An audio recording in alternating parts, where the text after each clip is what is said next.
welcome back to our podcast. This is part 2 of the podcast that we had released on Monday. If you guys haven't seen it, make sure you guys go check it out. I will have it linked in the description below.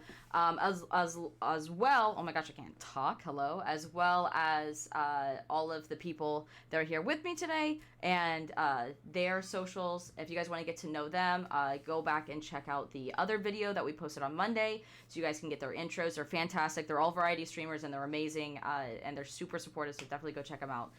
This is part 2 of the podcast that we released on Monday. Thank you so much for being here, and here we go. Dream came out January 14th, and I heard not so great things about that. Jackass came out a couple days ago on the 4th.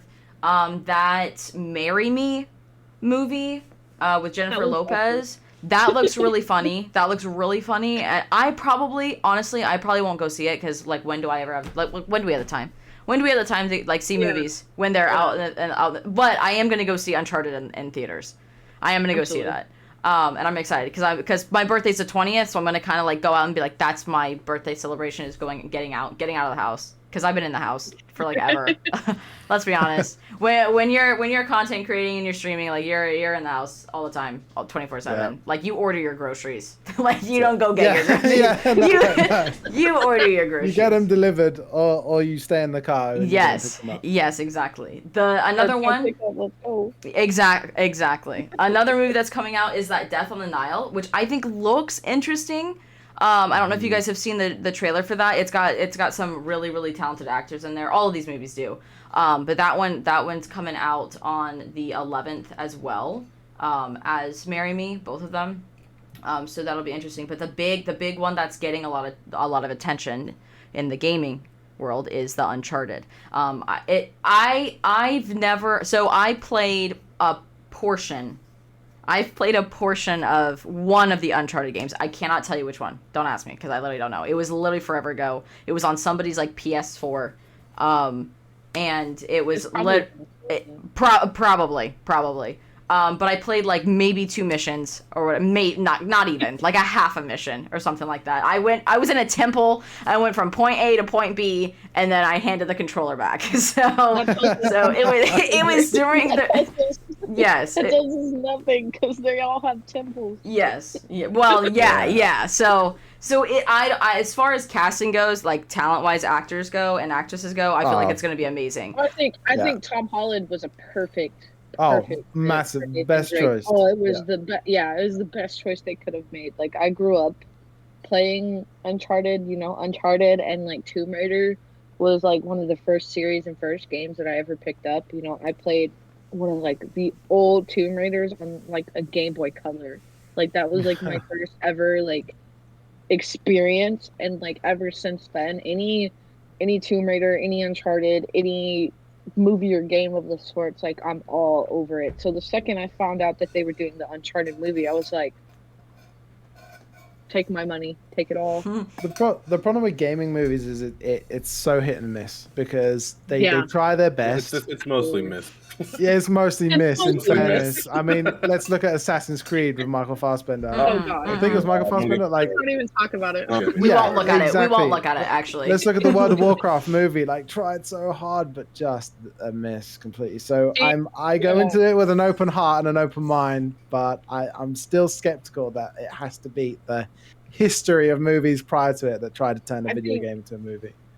Right. I think for the most part, like it'd be a way better idea for people to take like games and make a TV series out of it. Yo, The Witcher and The Witcher. What is it? Arcane, whatever. I don't know how to say it. I haven't watched that one, but Arcane on Netflix. I've heard it's really good. Yo, The Witcher. If you haven't seen that, go literally go watch it.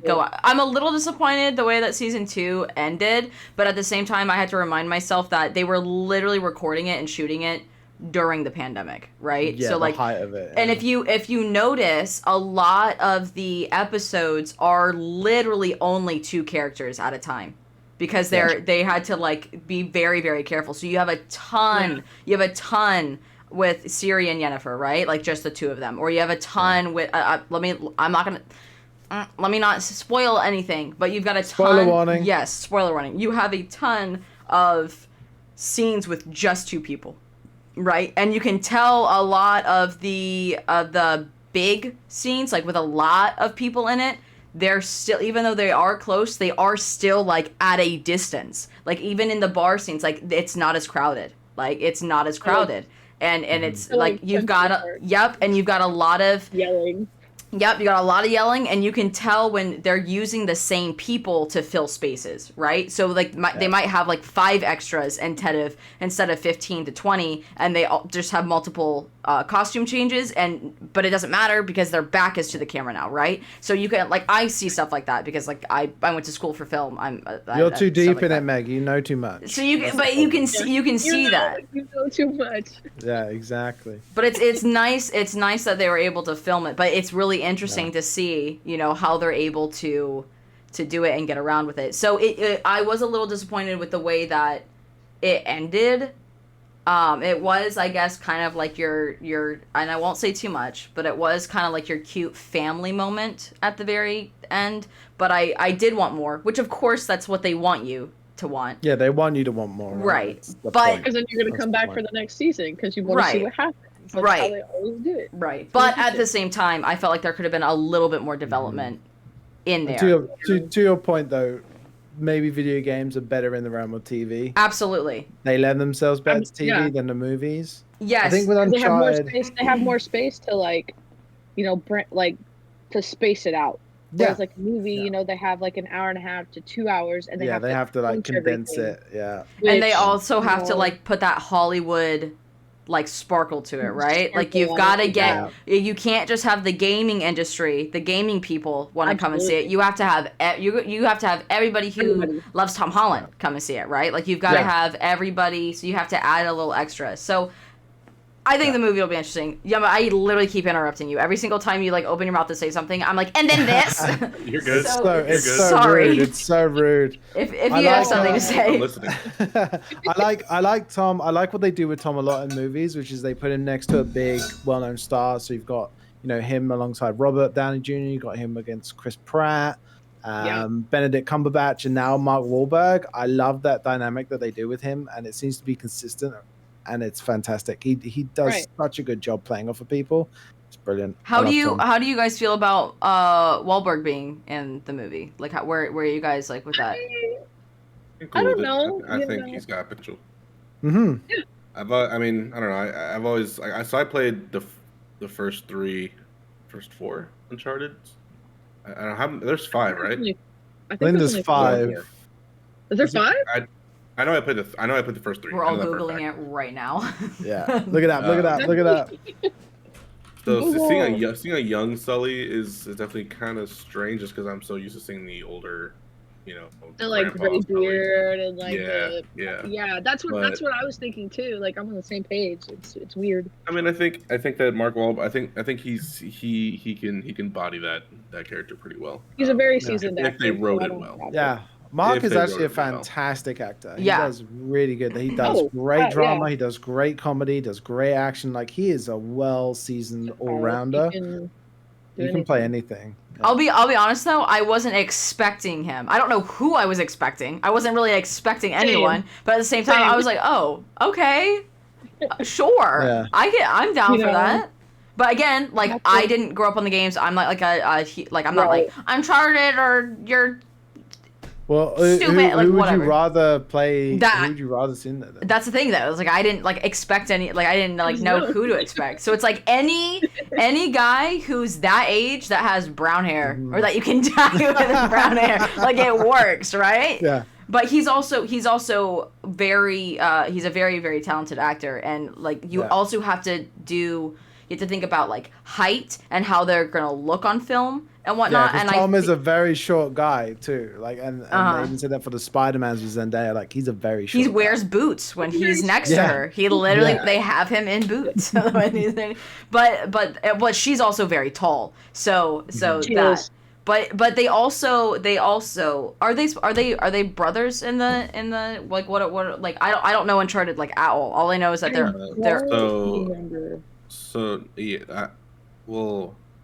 So Tom, are you talking about Tom and Sully? Mm-hmm. Or I mean Nathan and Sully? Mm-hmm.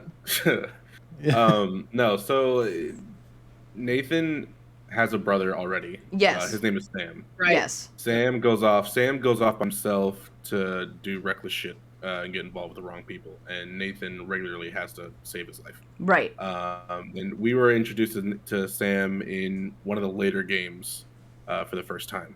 Gotcha. So it looks like in this movie, Sam is not in the picture just yet, and Nathan doesn't know where he is. So Sully is just someone he ends up meeting at a bar. Gotcha. And this is in the movie. I can't remember where he meets Sully in the games. But basically Sully just takes Nathan under his wing, and teaches him the ropes on I guess, what would you call it? Like, just, I wouldn't call it thievery. I mean, he's a thief, but archaeology, adventure thievery. He's a young Indiana Jones. I was gonna say he's the Indiana Jones type, right? Yeah. So I love that interaction in the trailer too. Yeah. Like when they meet in the bar, that interaction in the trailer, fantastic. Like, brilliant. Yeah, I'm excited for it. I think it's got potential. It's definitely going to be a good one. Go ahead. They did a very good job picking Tom Holland as Nathan Drake because, not only is he going to probably knock that performance out of the park, but, when people like hear Tom Holland or they see Tom Holland, they're instantly like, okay, gotta go see it. Let's go. Yeah. Because, Tom Holland, like in the Marvel world is very big face. Like he plays, like right now he is Spider-Man. Like that is his, staple right now is like people see and hear Tom Holland and they're like, well, gotta go see it. Tom Holland, it's like, that's, it's a very, very smart move, like money-wise for them.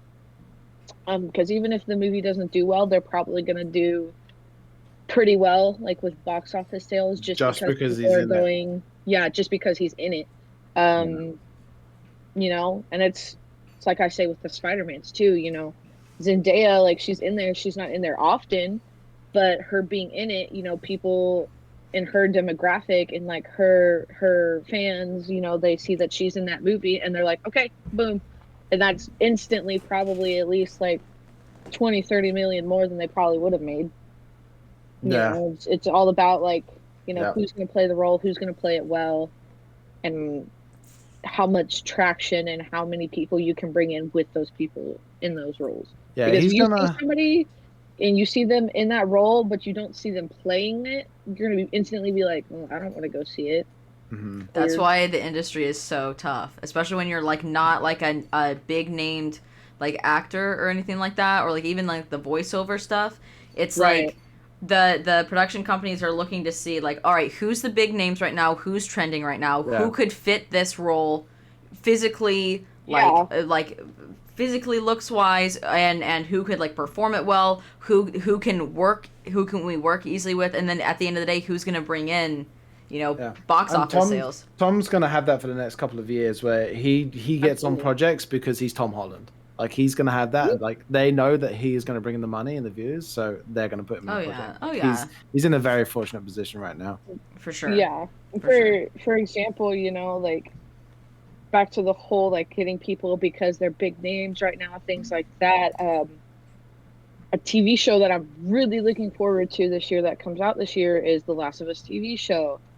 And I didn't even know that was being a TV show. Yeah, it comes out. It comes out this year. I'm so excited.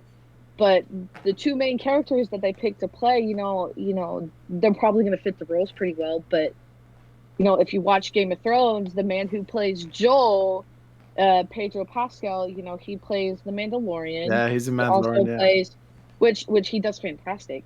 But he also plays. I forget his name. I think it starts with an A, but he's a Tyrell in Game. Not a Tyrell. A Martin. Oh yeah, he is. He plays an asshole. Like he plays such a piece. He's like the rich kid, right? Terrible. Yeah. So I look at him and all I see is that character, because I watched that beforehand and I see that, and then, the girl that they have playing Ellie played also in Game of Thrones and a not so great character. So I see her and I'm just like, ooh, don't know if I could get with this, but we'll wait and see. Which is like, it's like I made the point of, they should have just took like a couple of the voice actors from the game and have them play these roles. Which they could have very easily did. Maybe, right? Like maybe. Like, because, like, I don't know what the voice actors look like, but if they don't look anything like the character that you made... Yeah. Well, and The Last of Us is, like, I think Ellen... I don't know Ellie? exactly. Yeah, Ellie Ellen. Same thing. No disrespect, I just don't want to get it wrong. Like, they based that model around that person, right? So they did all that. So what they did with the second one, they took...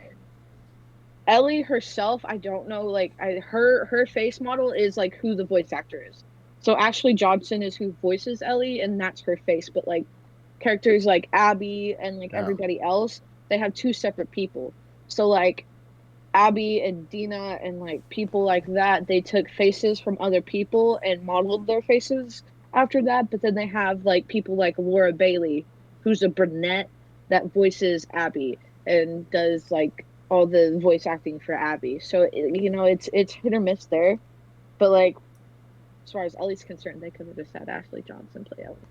Well, and that's a lot of what what they've been doing a lot now is a lot of times the voice actors that are doing it, they are having them, they're hooking them up and having them be the model for it. And I don't know if that is, if it's easier, because, like, honestly, I would look at that and be like, oh, that's easy. Like, if I'm going to make a game and you sound like how I want my characters to be, and you also physically match, like, what I have in mind, like, why would I not use that, right? Instead of having to put out another casting call to look for somebody who can do that. And if they have experience with it, that's a win-win with it as well. And then later down the road, if it becomes, something more, then it's like, oh, you could use that potentially, depending on how many years later. If it's like 50 years, obviously you can't use somebody who's aged 50 years to play a 16-year-old, right? Like, it's a little different. Yeah. But it might be a bit difficult. Well, with CGI now, who knows? But CGI, like, CGI now has gotten a lot better than what CGI, like, used to be. So yeah, for sure. Yeah. This kind of leeways into another topic, or two other topics. So there's two other TV series. There's the Book of Boba Fett that everyone's like hyped about, and then there's also this Halo TV series. Be gentle, Meg. Be gentle. And if you have seen the trailer of the Halo, okay, Boba Fett. Hold on. The trailers that I have seen, I sent you guys like a big YouTube clip, and it's like all like a ton of the trailers that they've done. It looks really cool. It looks really well done. I'm super excited when it comes to stuff like that. It's like, yes, that is what you expect the trailers to be. When you see the Halo trailer and you're looking at it, and it looks like something that a university pilot has put together, I'm probably gonna die a little bit. If you guys have seen any of the, like, Defiance, if you guys have seen Defiance, the 100, anything like that, and you see their special effects, how, like, it's very much, it looks very much not as, like, a very, very big budget, and a little bit more like pilot special effects. That is, sorry, I didn't mean to yell. That is how the Halo, that's how the Halo series, I expect, and it's not like the animated Halo series. This is IRL. This is your action, like you've got, I don't the mind is, the term is slipping my mind. But it's like actual people in there, and I am not impressed. The only thing that I was like, okay, they went in the right direction for that, was the way that Cortana looks like. But she's still not... That's what you thought would look good? Couldn't disagree. Compared to everything else. There was two things from that trailer that stood out to me. Was one, that the Master Chief costume looked fantastic. Yes. Yeah, yes. They knocked that one out. The second thing, that if Cortana is not blue, I'm out. Well, and that's the other thing. That's yes. the simplest thing you could get wrong, and they did. And I was like, and how do you get that wrong? You literally have to shade the person blue. Like, I don't understand how you didn't do that. Yes. Over, like, that, yes. But her overall, like... Because some of the characters, in my opinion... Yes, exactly. Yeah. That's what I was like, okay, sweet. But She needs to be blue. They need to do a Sonic the Hedgehog. Go back, fix it before. Yes, and everything that we're talking about, there's a link in the bio for you guys to be able to go and look at it, and so you guys understand where we're coming from. But that trailer, I literally saw. I got excited. I was like, oh, this is cool. I looked at it and I was like, we're gonna add this to the podcast because I'm gonna lose my shit. I was like, oh no, that is a TV series where it's like absolutely not, and it honestly looks like the trailer that they put out is like is literally like a pilot that they tried pitching, like to whomever it may be, but like not it. And that's the thing, is maybe they have to put this pilot out, they've got to get traction, and then they'll get more like funds, or they'll get more like whatever it may be, and that's a lot of what it is. But it's the Halo franchise. Like, are you? Yeah. Like, yeah, but it's still a gaming. It's still a niche audience. Like you're advertising this title that a lot of people know and understand, but when you put it to live action, like we talked about any video game project that has been brought to the big screen, they don't generally do very well because you're pitching it to a lot of people who don't know what it is, and then you're also pitching it to people who do know what it is, but now they're comparing it to what they know, and you can't keep up with that. So it's a huge gamble. Like the Uncharted movie is going to be a huge gamble. It could do very well because it's going to be like the new age Indiana Jones, I think, where people could still relate to it. They don't need to play the games, but when you have Halo, that's a giant gamble because you have people who play the game for years, and then you're putting it on TV for people who've never touched a console or a PC in their life, and trying to I don't know, I guess balance it. That's the balance, right? Like you have to teach people who haven't seen it what it is. But it's going to look low budget because they don't want to put too much money into it for it to completely flop. Anyway. For it to fail. That's gonna come down to the writing of the show and how well they actually wrote this script and the characters in it. I'm excited for it because again, like the Cortana thing that irritated the living shit. Yeah, they have to fix it. That killed me. I saw that and I'm like, you gotta be kidding me. You got the Master Chief looking real good, and then you made Cortana just transparent. Give me a break, dude. Come on. Oh my gosh. Yeah. No, it was very much like that. And the Book of Boba Fett, I mean, who here has seen The Mandalorian? I have seen parts of it. I haven't finished it though. Yeah, but did you see it? I'm not a huge Star Wars No, guy. you're Star Wars fan. So I watched all The Mandalorian and I was there. Like launch, like whenever the episodes would come out, I would watch it that morning during work, but we'll not go too deep into that. But I would watch it religiously. I had to see the latest episode. The Book of Boba Fett, I was really excited for it, but it didn't have the same draw. And I actually haven't watched, like I've watched the first 10 minutes of the first episode. I'm not stuck into it, but I love it, but I'm just not drawn to it like I was with The Mandalorian, which I don't know what it is. I like the callbacks to the Return of the Jedi and Attack of the Clones and those previous movies, and I liked all of that, but I'm just not feeling that draw for it, and it's really, I don't know why. I'm probably gonna wait till it finishes and just binge watch the whole thing, but it's just not pulling me in. Well, I was surprised that they did a series with Boba Fett, like of like the characters. Like I was just surprised that was in their pool. And they were like, we're gonna do this one now. Well, he's super popular, right? Like Boba Fett is a popular character, and it's Disney, and they want to rinse all of the money. They're taking the wet sponge that is Star Wars, and they are wringing that thing out as high as they can. Out of it. Yeah, anything and everything Star Wars, they're doing it. They want every bit of coin. Yeah. Oh my bad. No, go ahead. I was just yelling. I think, like usual. I think as far as like, in general, like streaming platforms, like you have Paramount Plus, Hulu, Netflix, HBO Max, you have all these streaming platforms now coming out with like their own TV shows, and that in general like can be hit or miss. You've got Hulu, who's got like a couple really, really big TV shows. One of my personal favorites is Handmaid's Tale. Super fucking fantastic show. But like as far as that goes, it's like hit or miss because you've got so many streaming platforms now coming out with like their own TV shows and things like that.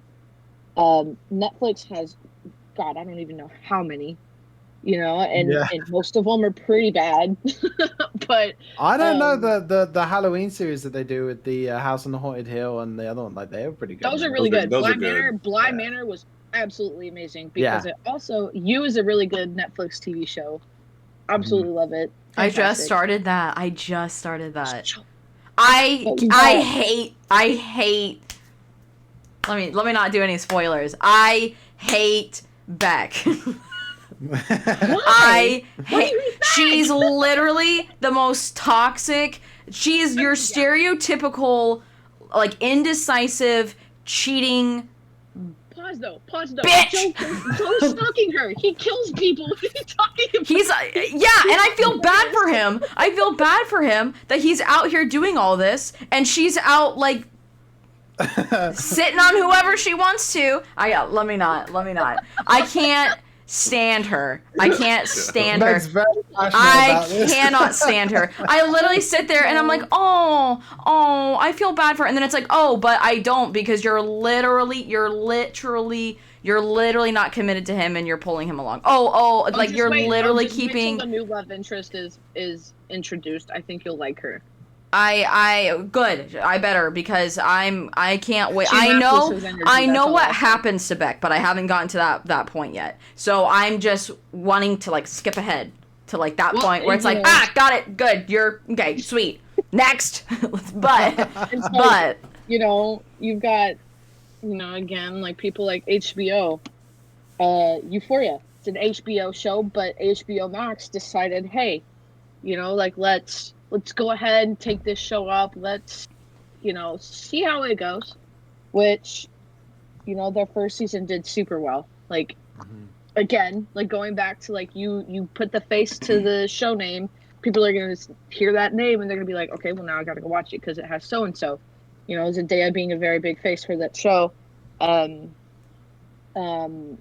You know, they took the show and they're like, you know, today's a new episode that comes out. So at 9:00 I have things to do, but you know, my schedule's booked. Can't do anything else. Whoops.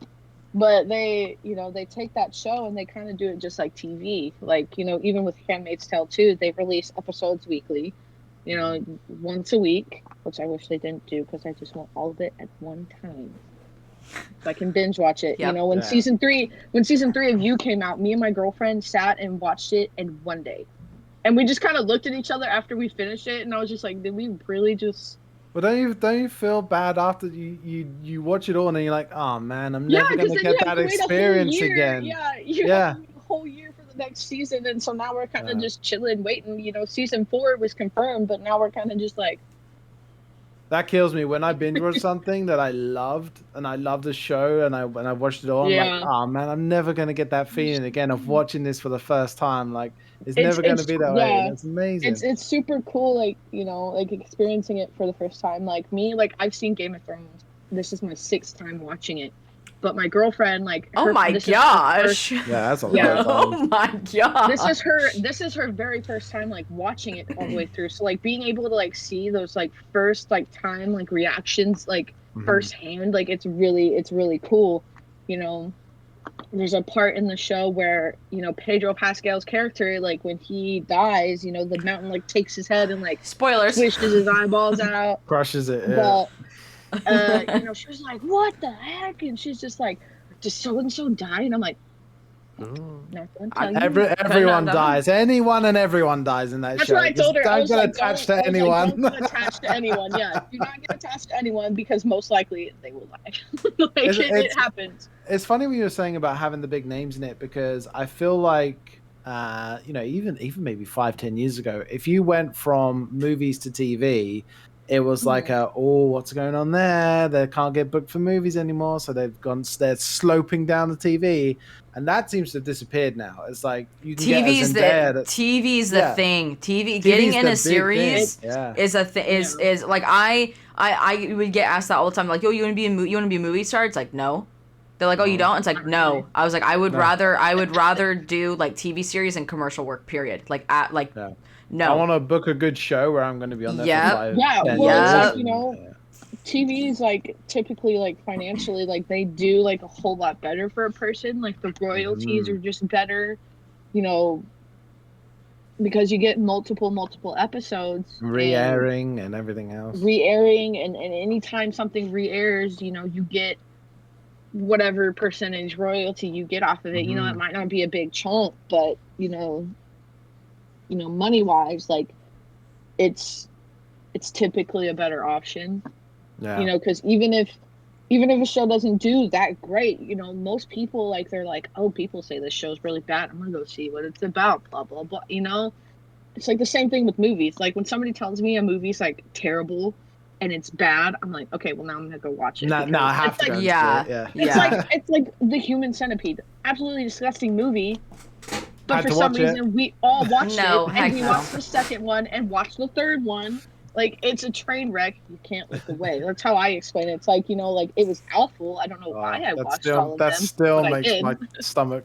Yeah, that's a no for me. That's a no for me. It's like there's this one on Netflix called The Green Inferno. Like, it was really good, but it's just real, like, gruesome, and it's about, like, these people who go on this trip to the Amazon, and they get trapped with this tribe of cannibals, and it's got Judy from Spy Kids in it. Oh, the Amazon, not an Amazon warehouse. Yeah, right. Got it. I was like, there's cannibals at Amazon warehouses? Jesus. There's a lot of new games coming out this year, but there are a ton of games being released this month, like, alone. I sent you guys the list of the games. There are a bunch. Some to, like, go off of for the audience, which I will have listed below. We've got the Dreamscaper, which you touched on. We've got a Sherlock Holmes game coming out. I don't know how to pronounce it, but it's Sifu, I believe, or Saifu. So you say Sifu? Sifu? Oh, yeah. Okay. So you also touched on that. That one I've seen like everywhere. There's Kingdom Hearts is coming out. We've got Destiny 2, The Witch Queen. That is coming out February 22nd. And we've got some updates on that for the audience and whatnot. And then a big one that's like all over the place that I've seen it nonstop is Elder Ring. I almost said Elder Scrolls. LOL. They really. Yeah. That name is like very. Yep. Very close. Yep. Is Elder Ring, and that is coming out on like all platforms, and that's coming out on February 25th. So that one. Now I haven't, because I have a temper. Like every woman, I have not played any of the Bloodborne or any of the Dark Souls. I watch speedruns on it, all the time. I was trying to say all the time and Killua at the same time, because he's a big speedrunner for it, for all of those type-esque games. But there's a couple of things that we can go over on Elder Rings here in a little bit. But I wanted to know, like, what games are you guys excited about? Which games? I think it's Elden Ring. It is. What did I say? Elder? Yeah, Elden. Well, yeah, but this Elder is going to be. Scrolls. This is the problem. It's the Elder Scrolls Elden Ring. It's the Elder Scrolls new Elden DLC Ring. coming out. No, okay. Yeah. No, yeah, Elden Ring for sure. Look at me not knowing what I'm saying, even though it's literally right in front of my face. Well, they have a branding issue there, because that's literally going to be what everyone's going to do. Because it's so close to one another. Anybody who hasn't played the games, yes, they're going to be like, oh, a new DLC for Elder Scrolls? It's like, not quite. So that DLC that's coming out for ESO is really cool, and I'm really excited for that. I play ESO, so that's it. I'm not like religiously. I have such a man voice right now. Oh my gosh, I love that. I love that for me. But yeah, so I wanted to know what games you guys were looking forward to that are coming out specifically this month. Are there any games that you guys are like rushing out? Have you like pre-ordered any of these games? Have you gotten any of these games? Are you trying to like stream any of these games? Give me the deets. Give me the deets. In February, there's nothing that's like clamoring my attention. I'm pretty much focused on Legends Arceus right now, so that's probably going to be my February. And that just came out on the 28th, right? So I would say it's a February release. But there's nothing really here that clamors my attention. The Elden Ring thing, the story looks good. The monsters and the villains and everything else, that they look kind of creepy and weird, which is fun. But honestly, it looks like every other RPG game out there. It looks like Witcher. It looks like everything else. It's not pulling me in. There's nothing in it that makes me go, I really want to play that. In a couple months, it's going to be dwarfed anyway. Yeah, exactly. Games coming out in November is going to hit. Yeah. And it's people are going to forget about it. Yeah. Except for that specific like community that's like That is like all those speedrunners that like they're gonna be like, this is it. This is the one. This is how we do it. Since we're talking about Elden Ring, it's Elden Ring and not Elder Ring. Shout out to me. There's a little bit of a wait. Where the heck is it? I missed it. Oh, right here. One of the games. Elden. I even typed Elden Ring. Yeah. Is an Elder and Elden. Right. You did both. Yeah. So look at me. Shout out to me. It is an open world third person action RPG coming from the studio behind the Dark Souls franchise, from Software, in collaboration with Game of Thrones creator George R.R. Martin. So from the Software's big boy honcho, I literally don't know how to say his name. I'm not going to sit there and try to pronounce it, but it is in the description below because I'm not trying to disrespect nobody. He said that he has made Martin's character into inhuman monsters, and he's really interested to see how he takes that, because he basically was saying in an interview that they were given like the ability and free reign to like interpret it however they want. So they're taking your hero-esque and they're turning it into an inhuman monster. He literally not like just like an inhuman, but like a monster. So it'll be interesting to see how that turns out. And he's also like really interested to see how Martin thinks about it. Something that the whole Dark Souls like franchise is really like known for is how difficult the game is. And so with this one, he basically was saying that like he doesn't want the new players to worry about the difficulty. They're wanting to, grow their fan base. They're wanting to grow more players on it. And a lot of people see the Dark Souls franchise and even Bloodborne and all that as like a very difficult game to beat, complete, and do. And so it pushes a lot of people away from it. It pushes a lot of people to it, but it also pushes a lot of people away from it. So in that interview, I haven't played it. Yeah, I've heard about how difficult it is, and I'm just like, no. I'm not trying to lose my voice all over again. So like, I get that. I watched my buddy play it, and I was getting furious. I almost threw a controller for him. Like it's like Call of Duty makes me angry enough. I'll take Call of Duty over more anger. There you go. Over Dark Souls, yeah. So that's like a reassuring, refreshing. Obviously, I'm assuming there's going to be like difficulty levels where people who are, right.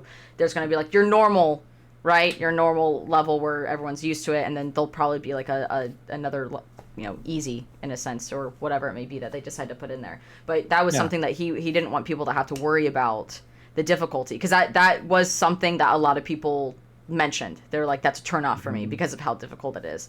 And not everybody is coordinated. I'm not coordinated. I would not be able to like make these rolls and jumps out of the way and like beat the boss or whatever. So like that's definitely refreshing, and it's nice to hear for any player who has always wanted to get into it. But it might be, it's like I don't want to spend the money on a game that I'm not going to enjoy, or I'm not going to want to like have to do that and then like be mad, uninstall, and return or whatever it may be. So it's nice to see that. Well, and it does look like the graphics on it look great. Like and I don't want to poo-poo on it. Like it looks great. The monsters look cool. It looks like the same game that we've seen 100 times before, and it's not going to be something that pulls in people that. Obviously, the people that are into those sort of games are going to get it because it's the new thing. Right.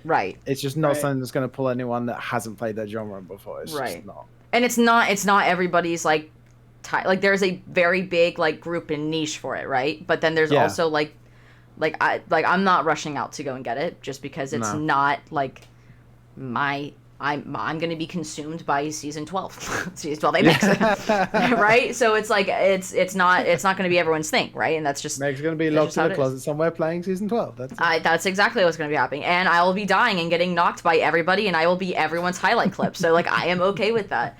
Put me out there, blast me for how bad I am on Apex. Do that. Post me. You have my permission. I'm okay with it. But yeah, so tag me. It'll be interesting to see. So that's kind of like an update with that. So it's been interesting to see. Another update is the Destiny game that's coming out, The Witch Queen. Bungie, which we'll also get into Bungie here in a second. Bungie is getting ready to launch what could be one of the biggest expansions of Destiny 2 we've like ever seen later this month. The Witch Queen. That's it. While the expansion will follow the story of, I literally don't know how to pronounce that, so if any of you guys are Destiny, like, babies, like, please by all means correct me when I pronounce it's Thon? I don't know what this oh, you guys literally can't see me. By the way, people who are watching the podcast, they can't see me. So they're reacting specifically off of each other, not me. I think it's Savathun. Yes, that. Yeah, I was thinking. It's going to introduce new exotic weapons, weapon crafting, and big changes to the Destiny 2 sandbox. So it'll be interesting to see. That was something that was a big thing, was like the whole like weapons. They're really focusing on a good bit of their weapon lore, I guess, is a big thing that they're pushing with this specifically with this game. So it'll be interesting to see. They need to do something to refresh it, so hopefully this will be really a step in the right direction for them. Right. Well, it's been very humdrum, like super. Yeah. But I feel like that's kind of, as bad as it like sounds. I feel like that's very typical of Bungie. Yeah, to leave you hanging and then send you something like years down the line. Yeah, that's very Bungie. not to be that person, but like I feel like it's very like typical of them. So it's hopefully they are able to produce what the communities are asking for, which I'm sure they'll be able to. Because why not? It's Bungie. Why not? To go off of that, we're trying to kind of jumping around here. Sony has bought Bungie. Yes. And that has made a lot of Xbox people a little spooked. So it'll be interesting. So Sony has bought, it has been confirmed that Sony has bought Destiny maker Bungie for $3.6 billion. Bungie, the developer behind the Halo and Destiny franchises, on Monday signed a deal to be sold to Sony, and a deal worth reported $3.6 billion. This purchase is far smaller than the $12.7 billion that GTA maker Take-Two Interactive is paying for Farmville. What? Wait, back it up. Someone please make that make sense to me. Back it up. So I'm not reading this right. Bungie basically sold for, it's literally like, hey, give me $5 and you can buy this thing. It's like they sold for peanuts. They are worth way more than 3.6. Right, and that's where everyone's like coming in. It's like, why did they take that offer and not the other offers that they were given? The other thing, I think they had an offer for like 7 or 8 or something, or might have been more, but they declined it. They rejected it, and that might be a case of Bungie being very particular on who they want to work with, because obviously they've had issues in the past with people coming in and kind of messing with their stuff. Sure. But maybe part of this deal is that, hey, we're going to let you operate and do your thing. You guys do you because you do it well. Don't let us interfere. We'll buy you for 3.6. Well, and Sony has also done a very good job doing that. They have, in previous podcasts that I've been a part of and done and hosted, they have acquired studios, and they've literally allowed them, like, hey, you're with us now, but you have free reign to do it all. And you're doing a great job, and I don't want to mess with it. Do what you do, right? Like that's it. And that's the big thing. When Activision took over Blizzard, you saw almost an instant shift. Yeah. And there were other issues in Blizzard at that time, but you saw an instant shift in the way that things were operating, in play to win and pay to win, and there was a massive shift, and the community knew this is Activision making active changes in a company that we've enjoyed, and we enjoy their content, and you can see how it's bleeding in. And the hope here is that you don't see that with Sony, because they have their reputation of just being a bit hands off, and just let Bungie do what they do. Yeah, well, that's the thing is, like, of course they're gonna have like some say, right? Because now they've been bought out, but at the same time, they have, what I have seen, they've done a really good job, at least reporting that they're allowing these studios that they are buying up to continue to do it. And I can understand why that would draw studios to go and want to work with them or go and have a collaboration with them or whatever agreement it is that they're making, or be bought in a sense, to where they now have this cushion. Okay, now we're with Sony. Now maybe we can even have even more funds for our projects, but we still get to do what we want to do, and we still get to produce a game that has a very very supportive community, right? The big thing right now is the whole stuff with Halo. So and Ciluna, I'm gonna let you take, because you and I kind of had a conversation about this earlier. So I'm gonna let you take and say what you want to say before I say anything. But how are you feel? Where are you at with that? On Halo on any of the Bungie games that have been exclusives, where's that stuff? Yeah, how you feel on that? I think they came out and they said that anything that is exclusive will remain exclusive, and this kind of touches on that, not messing with the way that the dynamics already working, and that's going to be really key. My concern with these purchases, and obviously we saw Microsoft purchase Activision Blizzard, and we're seeing Sony purchase Bungie. It's really kind of pulling down the amount of competition there is into certain studios, and you're going to end up with 2 or 3 major studios that have everything in it, and that's not good for anyone. That doesn't push anything forward. It doesn't support the gaming community, because it's all going to be driven. You could argue it already is, but it's all going to be driven by money and just sucking as much from the community as you can. Yeah. And that's what scares me, is all of these big purchases is really condensing down the players, and I don't like that. But if it's a studio like Sony where they just leave them to it, they don't mess with them. They say, Bungie is exclusive to our competitor. That deal's already there. It works. This is why they make money. And this is, they would have done their analysis on it and gone, Bungie makes X, I'm comfortable paying Y, and over the course of 5 years, if I don't mess with it, I've made my investment back, and now I'm just making money. Right. They would have done it. If they don't touch it and they just leave it alone, let it do its thing, leave the exclusives where they are, then they're on a winner. If they try and move that stuff over to PlayStation, they're gonna see. I would assume that the community is just gonna go, no, I'm not doing it. I've already invested into this platform. I have other things on this platform that I'm now into. I'm not moving to PlayStation. Right. That's it. So I think they'd be well to just leave it alone. Yeah, well, and that's the big thing is people are okay, if they release any other Halo games, are they going to be PS exclusive now? Is it going to be an exclusive on there? I've grown up on this game. Am I not going to be able to play it ever? Why? Yeah. I don't know. And that's the thing is nobody knows. We don't know. Only time will tell. But that's the other thing about Sony buying up anybody buying up these studios. You now have a pool of creators that you can pull together to make new games together, right? So let's say there's Halo ends, which that's not gonna happen. But let's just say they're this is the closing chapter of Halo or whatever, or even not that, when they're working on other projects, they can use those people in other projects. So I understand. Sony and all of the active everybody wanting to be as well networked and be with these other studios as much as possible, and using them when they can to make other projects. I get that. What I'm worried about, and Ciluna, you talked about, is I'm worried about all of these studios that are making games that are independent devs that are making games. Shout out to Angerfoot. Oh my gosh, I'm obsessed with that game. Love it. It's literally, it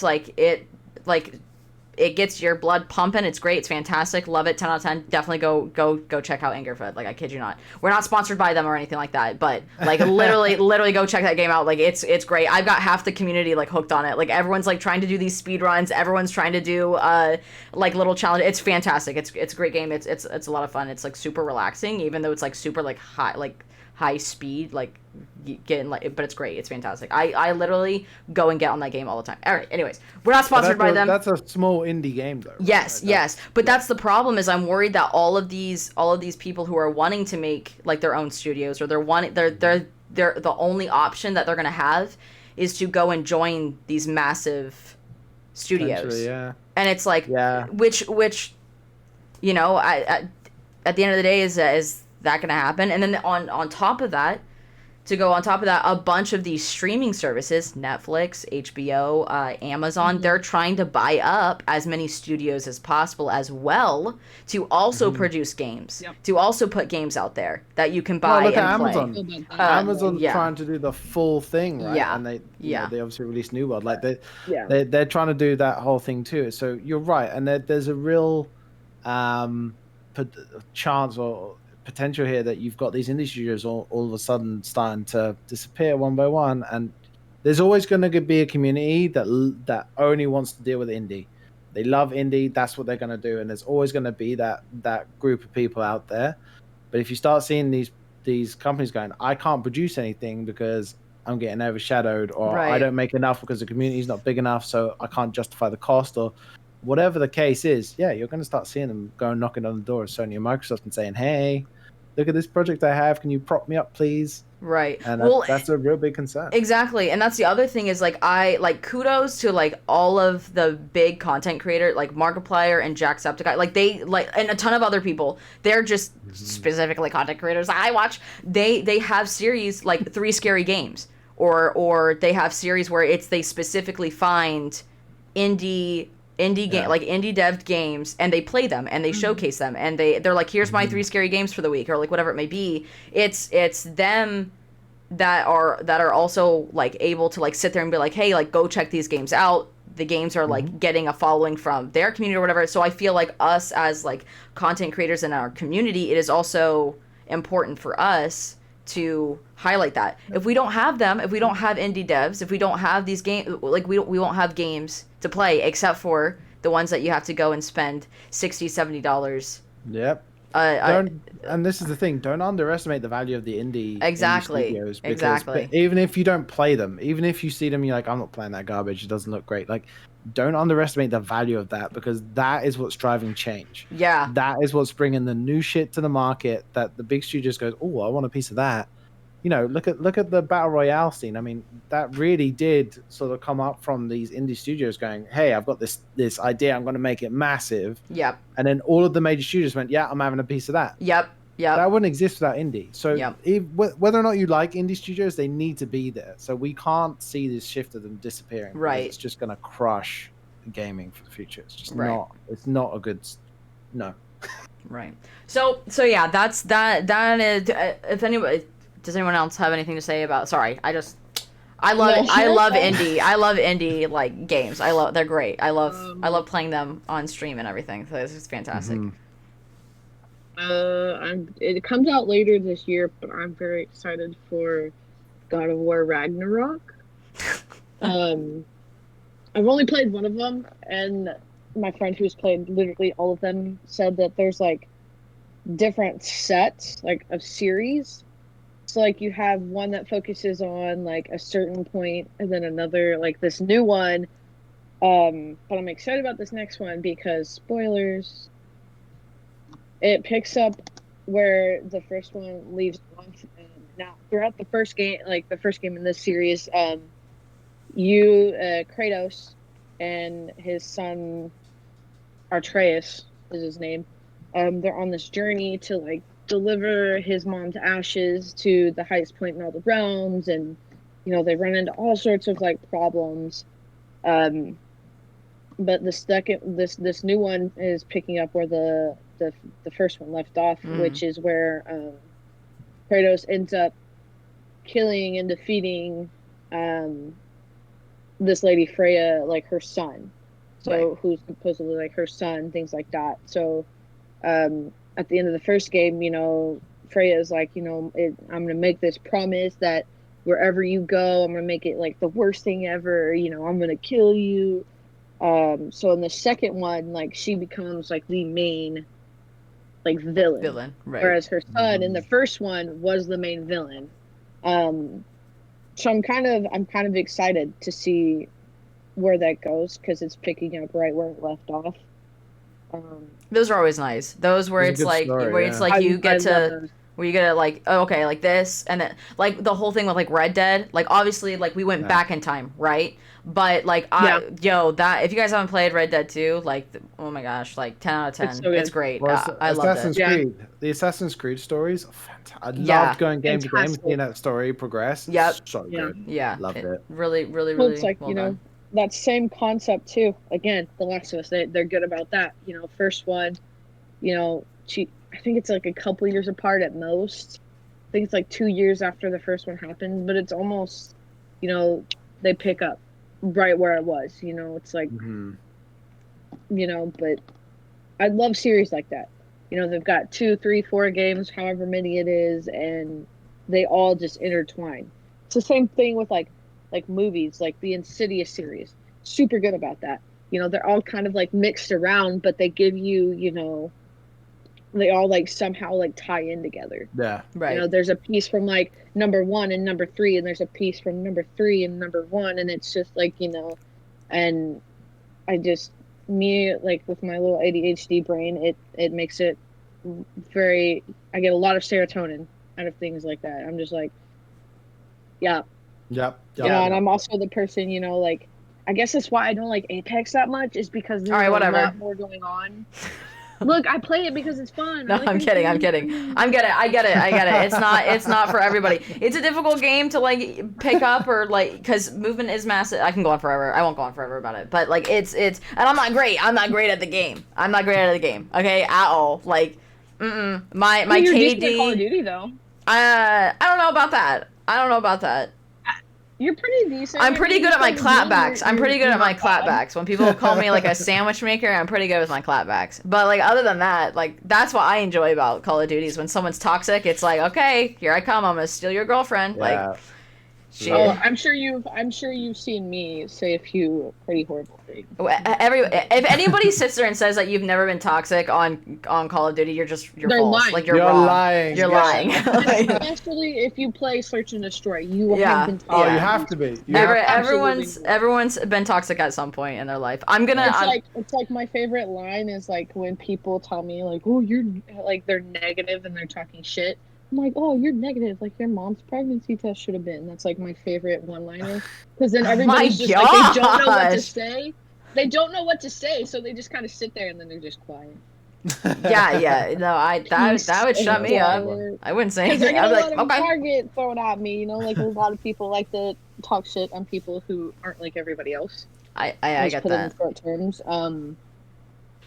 So I just do what I can. No, for the most part, I just mute everybody. Like when I'm playing with friends, I just mute everybody else. That's what I do on Valorant. I'm still learning because you never know like what people are gonna say. Yeah. And one simple like N-word or whatever it is like could literally like fuck up your entire like Twitch career, everything. Yep. You always have to unpublish those. It takes one person, literally one person, 2 seconds, and it ruins your entire, like, everything that you built. Like, you see it as far as, I think it was Pokimane. She's a very, very, very big, like, content creator, like, in the Twitch world, as far as women go. And there was something that happened, like, somebody had said something on her stream, in her chat, even.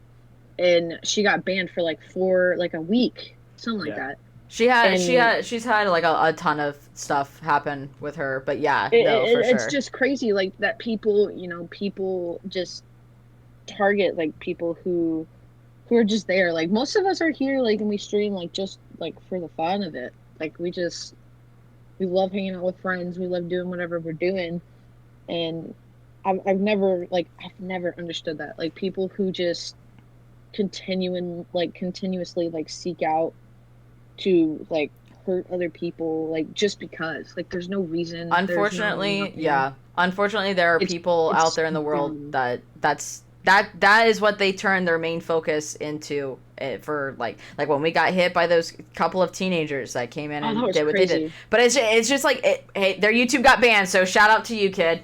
Congratulations. Pat yourself on the back. Yeah, and you just let them do what they're doing. I mean, obviously it's not a good thing, but at the end of the day, like I just let people do what they're gonna do. If I don't act on it. It'd be like, Dig your own grave, kid. That's yeah. Yeah. Exactly. At the end of the day, they're gonna be the ones that look, dumb. It's like in Call of Duty again. Like, you have all these like people in lobbies who are saying all kinds of nasty, mean things, and they're like, oh, so funny, But you just let them sit there. You just let people do what they're gonna do, because at the end of the day, it's not necessarily like being the bigger person. You just let them do what they're doing. Let them embarrass themselves. Yep, exactly. Let them embarrass themselves. It's on them. Like your goal. Like, I feel like one of the main goals as a streamer is like, regardless of what anybody else is doing, like you as a streamer need to be more focused on like your character and like how you're portraying yourself to your community, because people who come back and watch you every single day are bound to pick up on like something you're doing at some point. Like, there's going to be a line where somebody picks up on like whatever you say, or like something, so it's you, like, your job, like for this community, to make sure that you're not feeding them anything that's like in a negative light, or like something that they're going to take and use somewhere else that can potentially hurt somebody else. Right. I'm going to shift us into our last topic, because I literally said that we were going to record for an hour, and we were here for like over 2 hours. So our last topic for the day is the hover update. So we missed the Blizzard one. Can we do the Blizzard one? He said the Blizzard. What? Oh, sure. Okay, I lied. Hover, you're gonna have to wait. Sorry about it. Update on Blizzard. An update on Blizzard is Blizzard's planning a new Warcraft mobile game. According to the press release, this is quotes, okay?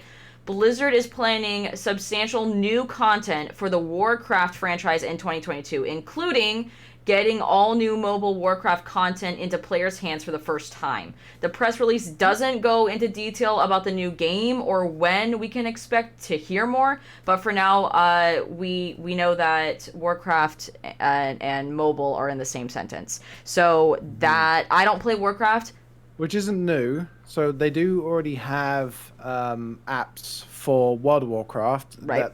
They're companion apps, right? So you have the tables from Waters of Draenor, and then you have the Battle for Azeroth stuff. I can't remember if there was one for Shadowlands, but two separate apps that run parallel to, or maybe they combine it into one now. But basically, you just send out people to do missions, and they come back and they bring you rewards that you then use in game. And you can level those up and give them armor and bits and pieces and things to improve what they bring back. So that already exists in the universe, and that already connects to the World of Warcraft game. What I think this is, though, is something completely independent from World of Warcraft. I think it's going to be something a little bit like, I don't think it's going to be a TCG like Hearthstone, but something towards that vein where it knows about that universe.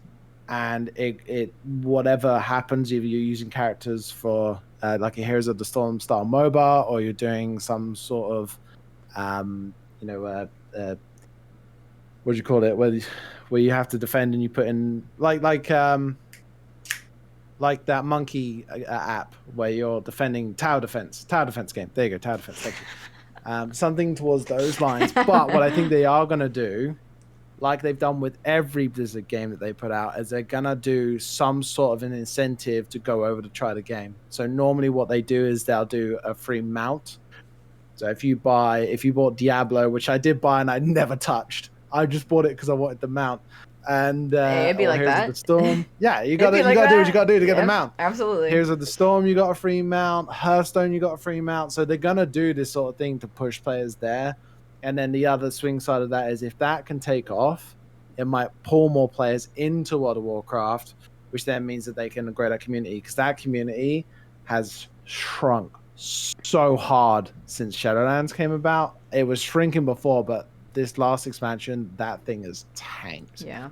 So hopefully they can prop that up. But I did want to touch on that, because that's one that's close to me. So I wanted to. Sorry, I didn't mean to miss it. I just was like, all right, Hover. That's okay. I won't take it personally. It's fine. No, I get it. Okay, so now we'll shift to Hover. Sorry. Sure. If you guys are not on Hover, I highly recommend being on Hover. Our referral links are all in the description, so you can use any of ours if you want. But definitely check Hover out. It's great. It's a great way to grow and put your gaming content out there. So it's not like the difference between Hover and TikTok is TikTok, you've got everything in their mother underneath the sun in there, right? Yeah. While with Hover, it is specifically for gaming clips, and you can connect your Twitch to it as well. So it literally, it says when you're live, when somebody's looking at your video.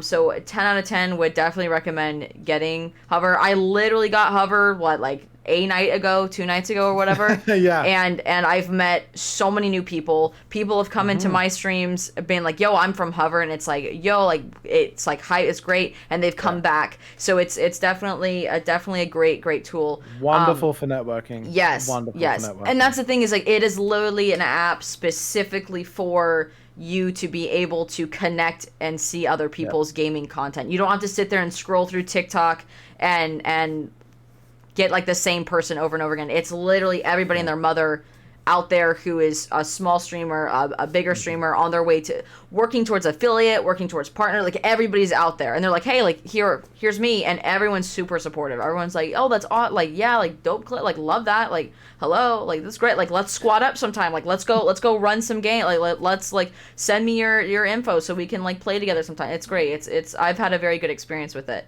And the algorithm, as far as how you get your videos out there, is changing. So I'll let you guys kind of take off on that, because I'm literally brand spanking new to Hover, but some of you guys have been on Hover. I'm literally signing up right now as we speak. So I have perfect. So, like Meg said, Hover is basically for any kind of gaming or streaming content. You put it on Hover.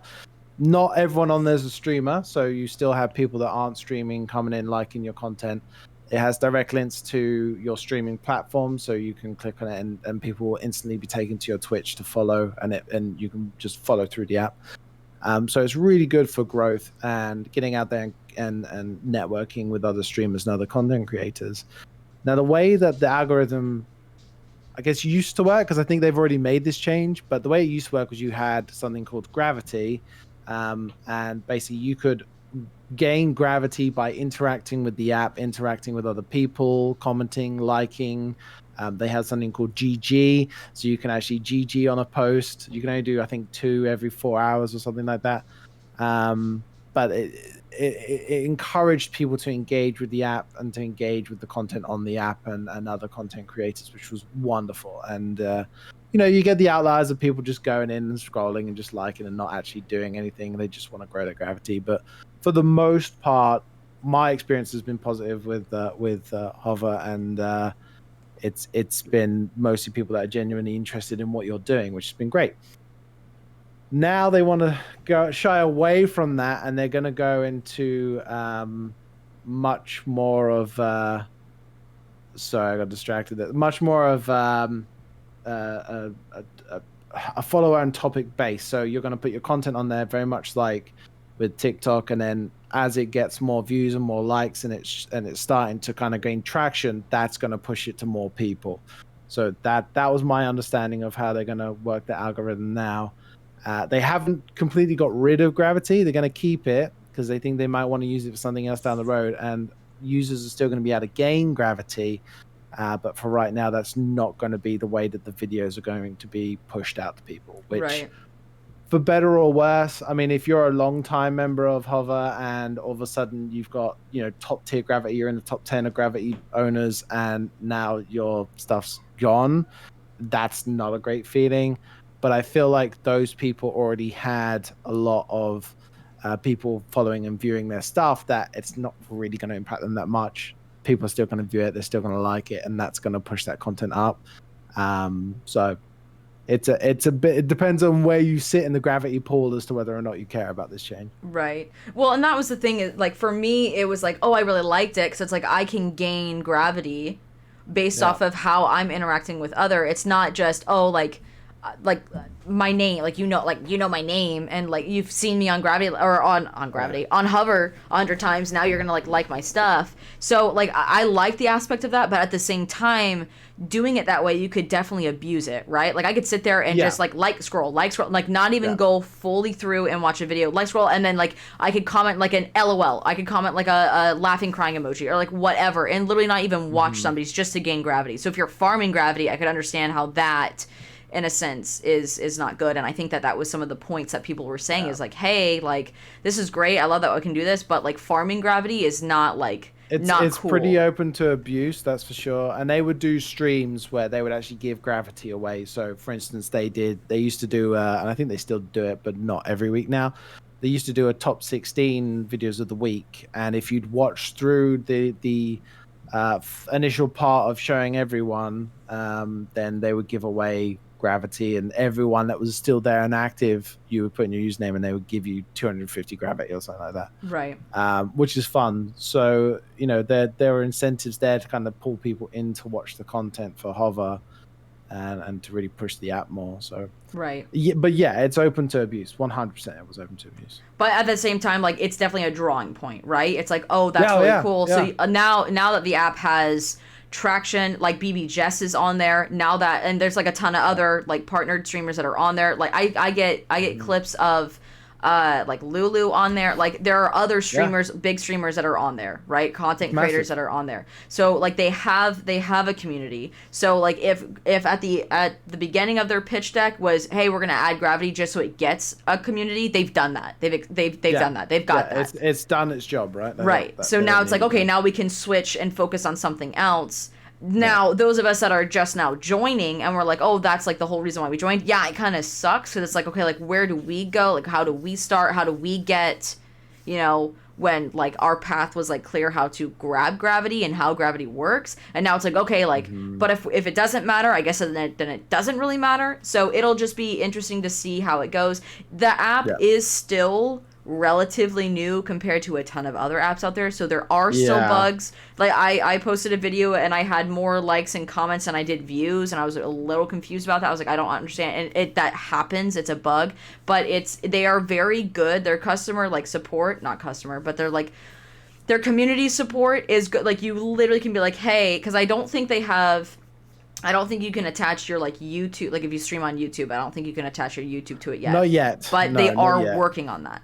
Right. Yeah, and people have said like, hey, like I you know, there's a couple of things that like Comical has even like literally suggested to them, and they're like, that's great, we're working on that right now, and then they work on it, and they're always because they are super open to suggestions. Super open. Yes, and so like it now is a great time to get on it and start grinding out on there. Like I haven't opened TikTok in weeks, and but I shied away from TikTok because I didn't like what I had to post to get like likes and views on TikTok. I was like, I'm not doing that. The TikTok algorithm, like it's so just up and down, and it's just so like there's so many people like on TikTok, and so many different like styles of posting. Like there's, you know, gaming, but there's also, you know, a huge demographic for like dance videos and like everything's on there. Literally every category under the sun is under there. You could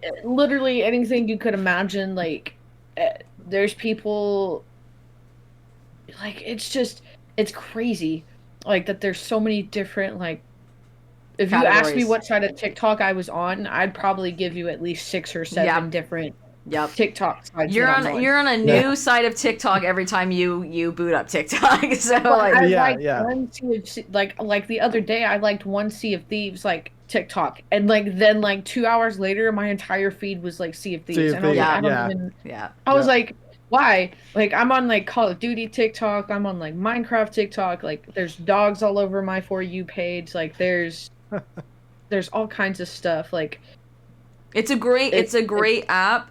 But it's a good app to go and like waste time on. It's hard. You know what I mean? Yeah. As far as growing as like a gaming content creator, Hover's the way to go. Like in my opinion.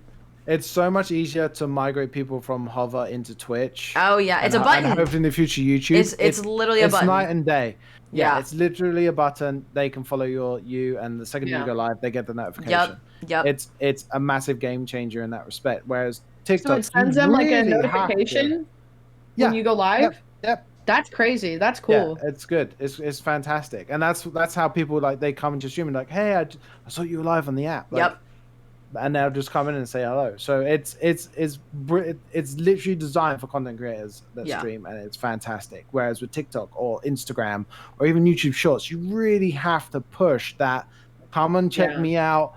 Go over, take the effort, go to my page, hit follow, and then when I'm live, come and watch me. And 99.99% of people just don't do it. I mean, I know that I've watched videos where I'm like, damn, this guy's crazy. Like this is fantastic. I will still not go off to Twitch and follow them. Like I'm not going to put that extra bit of effort in. I think one of the main issues with that too is like people who do like the whole like they go live on TikTok and they're like, here's my Twitch, and they say absolutely nothing. Yeah, like that is one of my biggest pet peeves. Like on TikTok is like I see so many people who do that and they don't interact with those people on TikTok. And like me personally, like if I go and like I'm watching your live and like you're like, here's my Twitch link, but you're not saying anything to me, like I'm not gonna like come in, because like if you're trying to reach that demographic, like I guess like it's a great way to do so, but you have to also consider, like you have to interact with those people too. Like you just have to, like, because some people, they can sit there and not say anything, and they'll gain, however many people they're trying to. But, people like me, I like interacting with people, like if I like having conversations with people. That's why I like Megan so much. She's always like on top of it. Like she's on top of chat. Like the energy like is ridiculous. Shout out to my mods. no, my mod. It's all about like, it's all about like energy and like, as far as that goes, like if you're gonna do something like that, like personally, like I think that, not necessarily like engage like 100,000% into that TikTok live or whatever it is you're doing, because obviously like you're also streaming and like the Twitch is gonna be like your main focus. But if you're gonna sit there and do a TikTok live like that, every now and then like just like take like a couple seconds to go over it and be like, hey, like thanks for being here, like thanks for hanging out. Like, if you want to, like, hang out, like, here's the Twitch, whatever. Yeah, like, use it more as, like, a segue. Like, don't just sit there and just, I've seen people where they literally just have, like, a piece of paper, and they have their phone sitting there, like, staring at the piece of paper, and, like, this much of their screen, like, showing, and, like, they say nothing. Yeah. And it's like just like, well... yeah. It'd be like that. Well, I appreciate you guys being on my podcast. We talked for literally hours. To be exact, 2.5 hours. To be exact, 2.5 hours. I appreciate you guys hanging out and being here. We had a ton of stuff to talk about. Of course, we always get sidetracked. Like, shout out to all of our ADHD brains and our content creator brains. Like, that's just how we are. I will let you guys do your outros.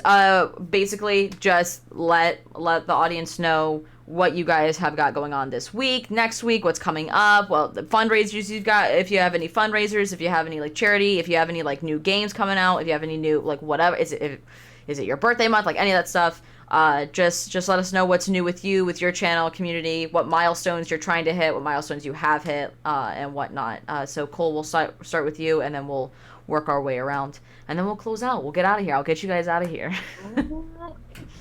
You can keep this forever. It's fine. Well, I can't talk for much longer. My voice has continued to like go out. So, but go ahead, Cole. Sorry. Yeah. Again, my name's Cole, as you heard Megan say. Most of my friends just call me Outkvst because that is my gamer tag. I was 86 Johnson, haha. But I'm just working for a partner. It's definitely difficult, but I'm determined to make it happen. Yeah, I mean, I stream Mondays, Wednesdays, and Fridays. Sometimes Saturdays, usually always at like 7:30 CST. So. Sounds good. Awesome. Ciluna? Yeah, I am Ciluna, and I'm streaming live on Twitch at twitch.tv/Ciluna every Tuesday and Thursday, 7:30 till 10:30 p.m. EST, and then Saturdays we do a 2 p.m. till 5 p.m. EST stream.